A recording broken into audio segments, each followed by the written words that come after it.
अस्सलाम वालेकुम जी। आज का हमारा टॉपिक है फोर फैक्टर फार्मूला। अब ये फोर फैक्टर फार्मूला क्या होता है, इसका फिशन के अंदर क्या मामलात हैं, तो सारा समझते हैं। इस फार्मूले को डिटेल में, इसके हर हर फैक्टर को डिटेल में समझेंगे।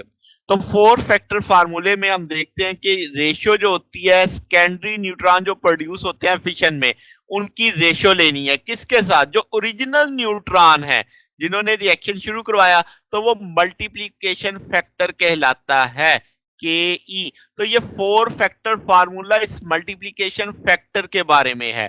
ठीक है, तो आप कहोगे के ई बराबर है eta F P epsilon not P F P E. अब आपके पास इसमें 6 टर्म्स हैं, तो ये आपकी इफेक्टिव मल्टीप्लीकेशन फैक्टर कहलाएगा फॉर फाइनाइट साइज। और अगर आप इसको के इंफिनिटी पे ले जाते हो, यानी इनफाइनाइट साइज के लिए रिएक्टर के, तो आपके पास ईटा एप्सिलॉन नॉट पी एफ आएगा। अब ये चीजें क्या क्या है, ये कौन से फैक्टर है, ये कैसे आपकी इफेक्टिव वैल्यू या मल्टीप्लिकेशन फैक्टर पे असर अंदाज होते हैं, यानी आपकी इस रेशो पे, तो वो सारा अब हम पढ़ेंगे। ठीक है, तो आपके पास बारी बारी इन सब का पहले जिक्र करते हैं। तो सबसे पहले आएगा ईटा, इसे हम रिप्रोडक्शन फैक्टर बोलेंगे। ये रेशो है, ये भी किस किस की, वो न्यूट्रॉन जो प्रोड्यूस हुए किससे, फिशन से, उनके साथ जो न्यूट्रॉन अब्सॉर्ब हुए फ्यूल में। ठीक है, तो आने वाले न्यूट्रॉन जो फ्यूल ने अब्सॉर्ब कर लिए और कितने न्यूट्रॉन पैदा हुए, उनकी जो रेशो उठाओगे वो रिप्रोडक्शन फैक्टर कहलाएगा। उसे ईटा से जाहिर करेंगे, जो आप पहला फैक्टर देख रहे हो। फिर अगला है एफ। एफ आपके पास क्या है, थर्मल यूटिलाइजेशन फैक्टर। ये क्या है, ये भी रेशियो है। ये किसकी रेशियो है, जो थर्मल न्यूट्रॉन अब्सॉर्ब किए फ्यूल ने, तो टोटल न्यूट्रॉन जो ऑब्जॉर्ब हुए एनीवेयर, यानी पूरे उस रिएक्टर के अंदर कहीं पे भी जो ऑब्जॉर्ब हो गए, दो तरह की, यानी ये, यानी वो न्यूट्रॉन जो फ्यूल ने ऑब्जॉर्ब किए और वो न्यूट्रॉन जो कहीं पे भी ऑब्जॉर्ब हो गए, उनकी रेशियो उठाओगे तो वो थर्मल यूटिलाइजेशन फैक्टर कहलाएगा। तो तमाम न्यूट्रॉन जो फिशन में रिलीज हो रहे हैं, ठीक है, वो आपके पास फास्ट न्यूट्रॉन होंगे, उनको हम स्लो करते हैं कोलिजन के जरिए, यानी इंड्यूस, ताकि फर्दर फिशन चलाई जा सके।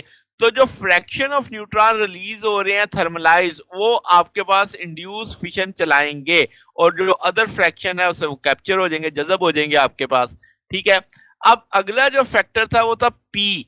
तो पी क्या है, रेजोनेंस एस्केप प्रोबेबिलिटी। ये भी रेशियो है। ये किसकी रेशियो है, वो फिशन न्यूट्रॉन जो स्लो हुए to the thermal energy without absorption the total fission neutron. यानी दो तरह की बातें आ गई कि आपने रेशो उठानी है किस किस की, फिशन न्यूट्रॉन्स की, जो स्लो हुए कहां तक, थर्मल एनर्जी तक। यानी वो न्यूट्रॉन जो स्लो होके थर्मल एनर्जी तक आ गए, वो without absorption the total few fission neutron से। तो अब जैसे हम जानते हैं कि कोलिजन में आपके पास चंद ही न्यूट्रॉन होते हैं जो थर्मल एनर्जी हासिल कर पाते हैं, बकिया तो फास्ट ही रहते हैं। ठीक है, तो उनको स्लो डाउन करने के लिए, ताकि वो थर्मल एनर्जी हासिल कर सकें, तो तमाम न्यूट्रॉन जो है वो थर्मल एनर्जी तक बैक वक्त नहीं पहुंचते। तो ये चीज ध्यान में रखें, इसीलिए आपने उनकी रेशियो उठाई है दो मुख्तलिफ तरह करके। फिर फास्ट फिशन रिएक्टर क्या है, ये भी रेशियो है। ये किसकी, टोटल फिशन न्यूट्रॉन जो थर्मल और फास्ट फिशन से आए, to the fission neutron from thermal fission. फार्मूले के लिए ऐसे देखो, तो total number of fission neutron divided by number of fission neutron from just thermal fission. यानी ऊपर वाले में थर्मल और फास्ट दोनों शामिल हैं, नीचे वाले में सिर्फ वो आपके न्यूट्रॉन शामिल हैं जो थर्मल फिशन से आ रहे हैं। तो आपके पास, जैसे मैंने कहा कि तमाम न्यूट्रॉन स्लो नहीं हो जाते, कुछ उसमें से मिस भी हो जाते हैं, और जो आपके पास फास्ट रहते हैं तो वो आपके पास न्यूक्लियस को तोड़ सकते हैं। तो इसीलिए हम उनकी कंट्रीब्यूशन को इस तरीके से समझते हैं। अच्छा, अब आपने देखा था, जब आपने ये शुरू में रिएक्शन देखा जिसमें आपने फाइनाइट साइज को देखा, तो उसमें पी एफ और पी एप्सिलॉन आ रहा था। पी एफ क्या है, non leakage probability of fast neutron, और पी एप्सिलॉन क्या है, non leakage probability of thermal neutron.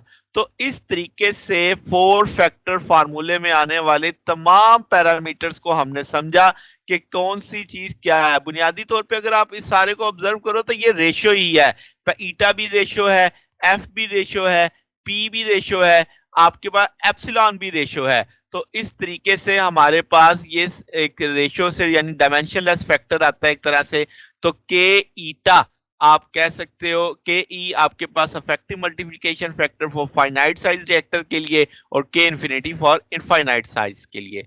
तो ये हमारे पास आज का टॉपिक था। अगर आपको इसमें कोई बात पूछनी हो, डाउट हो, तो नीचे कमेंट्स में पूछ सकते हैं। वीडियो अच्छी लगी हो तो वीडियो को लाइक कीजिएगा, दोस्तों के साथ शेयर कीजिएगा, चैनल को सब्सक्राइब कर दीजिएगा। अब तक के लिए इतना ही, बाकी इंशाल्लाह फिर नेक्स्ट देखेंगे। ओके, अल्लाह हाफिज।